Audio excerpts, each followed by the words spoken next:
¿Alguna vez te has preguntado qué es lo que pensarán las demás personas? ¿Por qué si es que parecemos tan iguales, cada quien piensa de una manera distinta? Bueno, es que si todos pensáramos igual, sería muy aburrido, ¿o no? A lo largo de mi vida siempre me ha interesado el comportamiento de los seres humanos. Es algo que me intriga de verdad. ¿Por qué actúan de tal manera y cómo será que estos perciben ciertas cosas y de manera tan distinta a mí? Te cuento que algo que nos diferencia a uno de los otros es la percepción que tenemos de las cosas. ¿Quieres un ejemplo? Desde hace millones de años, no sabemos exactamente cuántos, existe la luz. Se podría decir que la luz es la parte de la radiación electromagnética que puede ser percibida por el ojo humano, pero ¿y esto qué nos quiere decir? Para una persona podría ser el sol, algo religioso y o espiritual, o quizás la vida. Nada es comprobado, es tu percepción lo que te hace ser tú y lo que te hace ser único. Descartes decía que únicamente a través del examen de las cosas sensibles y sin recurrir a los resultados de las investigaciones eruditas, podemos descubrir la impostura de mis sentidos y aprender a no confiar en la inteligencia. ¿Y esto quiere decir qué? Descartes decía que a partir de los sentidos es que podemos percibir las cosas, porque no hay ni un libro, ni un científico, ni definiciones en internet que nos digan lo que son las cosas.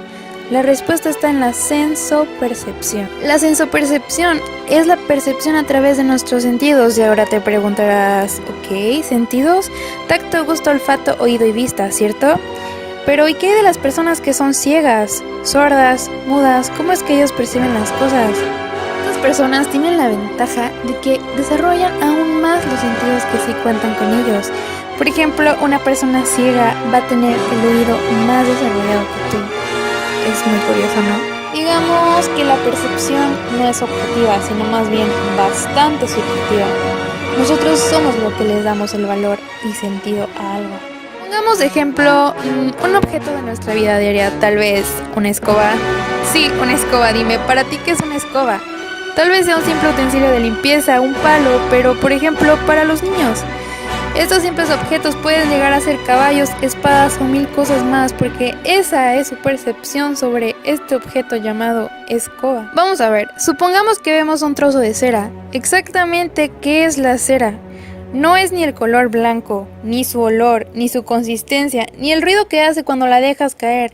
Nada de eso es la cera, porque bien la podemos derretir, y todo esto antes mencionado cambia, ¿no? Y por completo. La cera es simplemente un fragmento de materia sin cualidades que percibimos de diferentes formas. Hoy en día y desde siempre se ha dicho que la única respuesta a todo es la ciencia, ya que es ciertamente comprobada, pero la ciencia es demasiado confusa, ¿no lo crees? La única fe que tiene el ser humano es a la ciencia, a las leyes, a las investigaciones, a las palabras de un individuo más o menos reconocido, porque para ellos con que esté escrito en un papel ya le otorgan el 100% de su credibilidad. Ahora bien, déjame hacerte dos preguntas. La primera, ¿crees que el pensamiento es difícil? Y la segunda, ¿crees que el arte es difícil? Pues déjame decirte que es más difícil comprender a un pintor que a un científico. Esto es increíble, ¿no? Es obvio que no entenderías una pintura con cierto nivel abstracto, porque el pintor lo que hizo fue mediante su propia perspectiva y como dije en un principio, no tenemos las mismas. Un pintor pudo haber pintado un círculo rojo y para él eso pudo haber representado el centro de su vida, sus mayores deseos y sueños. Y tú solo ves un simple punto rojo, o quizás no, quizás ves el sol, pero el pintor no quería plasmar un sol, ese es tu perspectiva, la perspectiva que tú le has dado. En cambio, la ciencia, la mayoría de sus hechos son cosas objetivas y comprobadas. No te hace crear tantas lagunas mentales y no te complicas tanto. Sabemos que el espacio existe hace 13.700 millones de años, pero exactamente, ¿qué es el espacio? Es el medio homogéneo donde las cosas están distribuidas según 3 dimensiones y donde conservan su identidad a despecho de todos los cambios de lugar. Cuando un objeto se desplaza, sus propiedades cambian, como lo son el peso. Si se transporta un objeto del polo al ecuador, el objeto sigue siendo el mismo, porque el espacio es el mismo en el polo que en el ecuador. Son las condiciones físicas de temperatura las que varían aquí y allá. El cambio de la geometría sigue siendo rigurosamente distinto de la física. La forma y el contenido del mundo no se mezclan. Sus propiedades geométricas seguirán siendo las mismas en su desplazamiento, de no ser por las condiciones físicas variables a las que se ve sometido. Malebranche suponía que la percepción humana, por una suerte de razonamiento, sobreestima el tamaño del astro. Comprender la gran ilusión óptica que la luna nos plantea cuando la luna se levanta, cuando aún está en el horizonte, nos parece mucho más grande que cuando llega al cenit. Si lo miramos a través de un tubo de cartón o una caja de cerillos, la ilusión desaparece. Se debe a que al salir la luna se presentan a nosotros más allá de los campos, los muros, los árboles y todos los objetos que están interpuestos, y se nos hace sensible su gran distancia. Pero no es así como la mayoría de los psicólogos comprenden la ilusión de la luna y del horizonte. Han descubierto, mediante experiencias sistemáticas, que es una propiedad general de nuestro campo de percepción, el hecho de implicar una notable constancia de los tamaños aparentes en el plano horizontal, mientras que por el contrario, disminuyen muy rápido con la distancia en un plano vertical. Sin duda, porque el plano horizontal para nosotros los seres terrestres es aquel donde se realizan los desplazamientos vitales, en donde se da nuestra actividad. Si interrogamos lo que se dice sobre el espacio con un manual clásico de psicología, nos dirá que la cosa es un sistema de cualidades ofrecidas a los diferentes sentidos y que están reunidas por un acto de síntesis intelectual. Un ejemplo sería el limón. El limón es una forma ovalada con algo abultado en sus dos extremos, más el color verde, más el contacto fresco, más ese sabor ácido.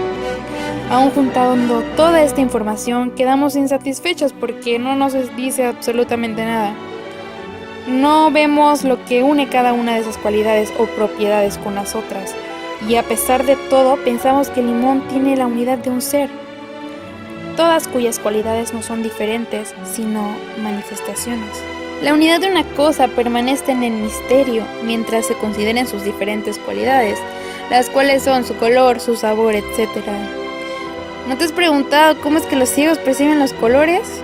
Ellos no pueden ver, aunque sí pueden sentirlos e incluso escucharlos. Como te comenté anteriormente, tienen algunos sentidos más desarrollados que otros. Por lo tanto, las cosas no son simples objetos neutros que contemplamos, cada una de ellas simboliza para nosotros algo. Nos la provoca para ser positiva o negativamente, pero causa algo en nosotros. Por eso es que cada mente es un mundo y cada cuerpo también. De ahí se derivan los gustos del hombre también, su caracteriza.